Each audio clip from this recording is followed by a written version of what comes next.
All right, diving in today, getting into something a lot of you have been asking about, the ACFT, that's the Army Combat Fitness Test, right? And we're looking at a specific resource, one that a lot of folks find helpful. ACFT Army Combat Fitness Test for Dummies. Yeah, that's the one. And, it's interesting. We're not just looking at passing some exam here. This is really about understanding how the Army's thinking about physical readiness has changed, like what they're really looking for in a soldier today. It's a whole different approach. So for this deep dive, for everyone listening in and wanting to learn, we want to get to the heart of this guide. What does the ACFT actually measure? And how can someone prepare for it, without getting bogged down in all the technical stuff? Exactly. This for dummies approach, it's meant to be that accessible. It's like, okay, here's a roadmap. You don't have to be a fitness expert to understand this. So right off the bat, the ACFT, this is the new standard, right? It's replacing the, what was it, the APFT, that old Army physical fitness test? Yeah. Right, the APFT, yeah, it's out. And the big change is in the philosophy behind it. The APFT, it was all about basic strength and endurance. Push-ups, sit-ups, the 2-mile run, that was pretty much it. But the ACFT, this is about what we call functional fitness. How well can you actually perform tasks that are directly related to being combat ready? Okay, so it's not just about being strong. It's about being strong in ways that matter in the field. Exactly. It's a much broader picture of your physical capabilities. So what specifically does the ACFT look at that the old APFT didn't? Like, give me the specifics. Sure. So in addition to muscular strength and endurance, which are still important, the ACFT measures balance, agility. It looks at your cardiovascular endurance, which the 2-mile run is still there for, but then it adds anaerobic endurance and even flexibility and range of motion. So it really gets into like how well your body moves as a whole. So no more just showing up and cranking out some push-ups and hoping for the best. Not anymore. The guide makes it very clear. You need dedicated training to do well on the ACFT.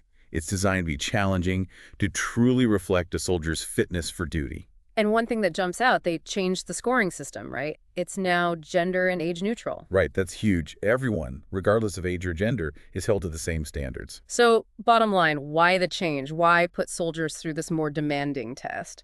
It comes down to readiness and training. The results of the ACFT give a much better picture of a soldier's physical readiness for the diverse physical challenges they face in their roles. And then those results can be used to shape individual and unit physical training. Identify areas for improvement. It's like tailored training based on real-world needs. Yeah, exactly. Okay, let's break down the ACFT itself. 6 main events, right? First up, the 3-repetition maximum deadlift, the MDL. Yeah, the MDL. So this is all about lifting a heavy weight off the ground safely. Use a hex bar. It's a bar with weights on either side. Weighs between 40 and 60 pounds on its own. And then you add plates. You have to lift it 3 times with the heaviest weight you can manage. Okay, so which muscles are we talking about here? It's mostly legs, your forearms, get a good workout from gripping the bar, and your back is really important for keeping everything stable.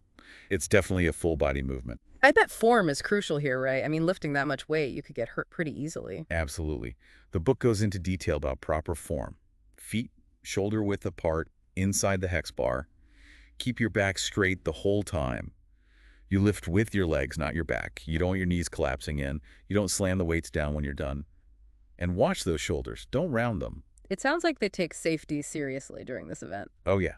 The graders can actually stop you if they think you're lifting too much and could get hurt. It's their call, and it's for your own good. All right. Event number 2, the standing power throw, or SPT. This one's about explosive power.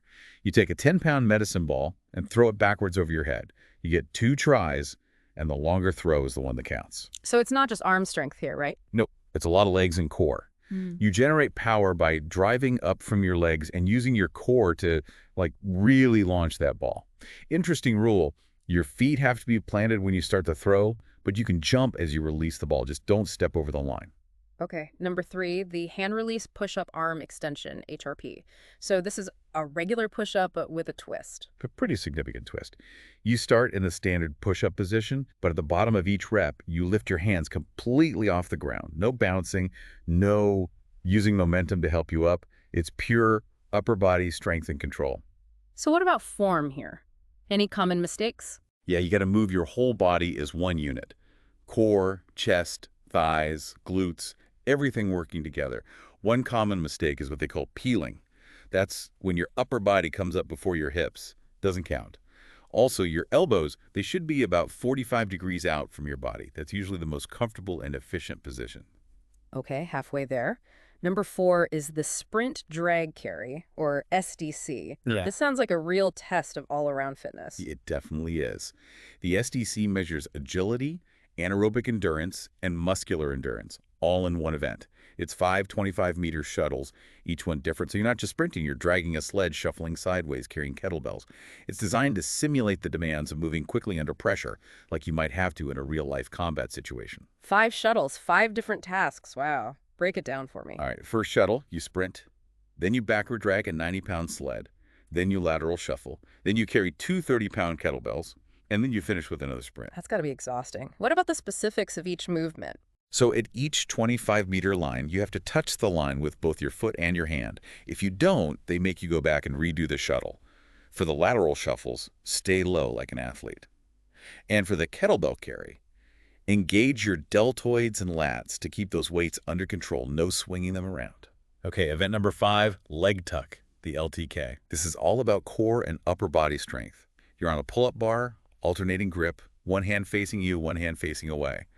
You pull yourself up and tuck your knees up above your elbows. Your arms have to be straight at the bottom of each rep. Sounds tough. Any tips for getting those knees high enough? Engage your core. It's not just about arm strength. You use your abs to pull those knees up towards your chest. All right, the last one, the classic 2-mile run, the 2MR. The 2-mile run is still here. Yeah.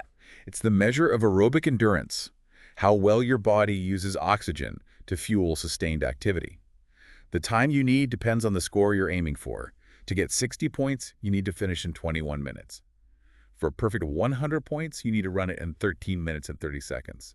And remember, this is the last event, so you're going to be tired from everything else you've already done. So that's the standard 6, but the guide also talks about alternate events, the ACFT MOD, right? For situations where you can't do the regular events. Right, for those special cases.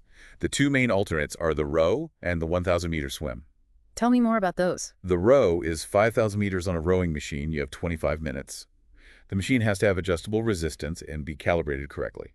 The 1,000-meter swim is, well, 4,000-meter swim. You have 25 minutes, any stroke you want. You start in the water, no diving. And you can touch the bottom to rest if you need to. Okay, so it's clear that you can't just wing this thing. Training is essential. Absolutely. This book stresses that. You need focused training, and it needs to be functional. The movements you train should mimic what you'll be doing in the ACFT. Start training early. Make it a regular part of your routine. And make sure you're recovering properly between workouts. Give your body time to adapt. Oh, and one more thing. They say, train as you fight. That means practice the actual ACFT exercises so you know exactly what to expect on test day. Makes sense. What about mistakes to avoid? I know the book has a section called 10 Surefire Ways to Fail. Kind of a funny way to put it. It is, but they're not kidding. Not working out at all, that's number 1. Not learning the proper technique for each event. Stopping your training too early. Training the wrong way. Exercises that don't target the muscles you need for the ACFT. Then there's the test day stuff. Don't drink alcohol the night before. Stay hydrated. Fuel up properly. Make sure you meet the Army's height and weight standards. No unsafe supplements. And don't commit any safety violations or technique faults during the test. So it's really about being prepared on all fronts, physically and mentally. Now let's talk a bit more about this functional fitness idea. What does that actually mean when it comes to the ACFT? It's about training your body to perform real-world tasks, the kinds of things you might need to do as a soldier. The ECFT itself is a measure of functional fitness. It's not just about how much you can lift or how fast you can run. It's about how well you can move your body in a variety of situations. They also introduced this 4Q model. What's that all about? The 4Q model stands for 4-quadrant model. It's a way to classify exercises. You've got unloaded linear movements, like running. Unloaded 3D movements, that's where you're moving in multiple planes, like rotating your body. And there's loaded linear movements, things like squats and deadlifts. And finally, loaded 3D movements, like throwing a medicine ball with a twist. The ACFT focuses a lot on linear movements, but the book says you should train all 4 quadrants. It develops a wider range of physical abilities and helps prevent injuries by making sure you're developing your muscles evenly. And how does the ACFT fit in with the Army's existing fitness programs, like PRT and H2F? PRT, physical readiness training, it's been around since 2005. It's all about building a more agile, adaptable force. And the book says the ACFT aligns perfectly with those PRT principles. H2F, Holistic Health and Fitness, is a more recent program. It's even broader. It's not just physical training. It's nutrition, sleep, mental readiness, injury prevention. The ACFT is like one piece of that larger H2F puzzle, a way to measure one aspect of soldier readiness. The book also spends some time explaining the difference between aerobic and anaerobic exercise. Why is that important for ACFT prep? Because the ACFT tests both systems. Aerobic exercise is when your body uses oxygen continuously to fuel activity. Think of the 2-mile run. Anaerobic exercise is short bursts of energy, like sprinting or lifting heavy weights. The MDL and SPT are good examples. You need to train both systems to do well on the ACFT. Balance is also highlighted as being important, especially for the deadlift and the power throw. Why is that? It's about stability. When you're lifting something heavy or throwing something with force, you need to be balanced so you don't topple over. Your core muscles, your back, abs, and hips, they're key for maintaining balance. A strong core is good for the ACFT and good for life in general. Helps you maintain good posture and look sharp in your uniform. And finally, they talk about the difference between muscular strength and muscular endurance. How do those play into the ACFT? Strength is the maximum force you can exert once, like how much you can lift in the deadlift. Endurance is how many times you can repeat a movement, like doing multiple push-ups in the HRP or all those movements in the STC. The ACFT tests both. You need to be strong and you need to be able to keep going. Speaking of training, the book gives examples of specific exercises you can do to prepare for each event. Yeah, they pull a lot from PRT.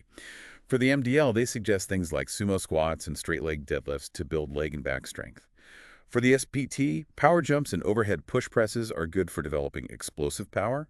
For the HRP, supine chest presses and regular 8-count push-ups. The SDC, they recommend bent-over rows and 300-meter shuttle runs for strength, endurance, and agility. For the LKK, bent leg raises and alternating grip pull-ups. And for the 2-mile run, sprint intervals like 30 seconds on, 60 seconds off, or 60 seconds on, 120 seconds off. Also, release runs and hill repeats. So they give you a really practical starting point, but it's not all about exercise, right? Nutrition and recovery are huge. They are. The book talks about how important nutrition is. It's fuel for your body, it helps you focus, manage your weight, and perform your best. They talk about macronutrients, carbohydrates, protein, fats, and micronutrients, vitamins, and minerals. Staying hydrated is also crucial, prevents things like muscle cramps during the test. What about recovery? People often overlook that. It's super important. Your muscles need time to repair and rebuild. Aim for at least 24 to 48 hours of recovery for the muscles you've worked hard. Stretching helps with flexibility, range of motion, and recovery. And sleep. You gotta get enough sleep. 7 to 9 hours is ideal. The book also has some good advice about avoiding injuries. Yeah, train smart, listen to your body, don't overdo it. Take rest days. If you get injured, use the RICE protocol, rest, ice, compression, elevation, and see a doctor if you need to. Overuse injuries, those are the ones that sneak up on you, so pay attention to any little aches or pains. What about the mental side of things? Any tips for getting in the right mindset for the ACFT? Yeah, they talk about that too. Know the test inside and out, the events, the scoring standards, understand the equipment, how it's set up, warm up properly before each event. Pace yourself during the endurance events, and focus on your form. Don't get sloppy and get no counts or hurt yourself. Oh, and even after you finish the 2-mile run, there's still the recovery drill. So this ACFT for Dummies guide, it really breaks down this challenging test into manageable pieces. It's not just about brute strength or speed, it's about building a body that can perform in real-world situations. And it emphasizes the importance of training smart, eating right, recovering well, and being mentally prepared. A lot of good takeaways for anyone who wants to excel on this test. Absolutely. Yeah. And it makes me think, for everyone listening, even if you're not in the military, these principles of functional fitness, they can apply to your life too, right? Think about the physical demands of your daily life, your work, your hobbies. How could you train your body to be more capable, more resilient? This guide, it's not just about passing a test, it's about being your best self, physically and mentally. That's something we can all benefit from.